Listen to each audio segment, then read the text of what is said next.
মার্কিন president Donald Trump ইরানের সঙ্গে চলমান যুদ্ধের প্রসঙ্গ টেনে কিউবাকে দখল করার বিষয়ে রসিকতা করেছেন। শুক্রবার এক সমাবেশে বক্তব্য দিতে গিয়ে তিনি ইঙ্গিত দেন, ইরান অভিযানের পর ফেরার পথেই যুক্তরাষ্ট্র কিউবার বিরুদ্ধে পদক্ষেপ নিতে পারে।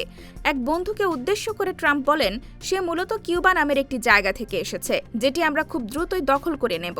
এরপর তিনি বলেন, মধ্যপ্রাচ্যের অভিযান শেষ হওয়ার পরই কিউবার বিষয়ে ব্যবস্থা নেওয়া হতে পারে। ট্রাম্প বলেন, আগে একটা কাজ শেষ করি, আমি কাজ শেষ করতে পছন্দ করি। ইরান যুদ্ধের প্রসঙ্গ টেনে একথা বলেন তিনি। এরপর কিউবা নিয়ে তিনি আরও বলেন, ইরান থেকে ফেরার পথেই আমরা এটা করব।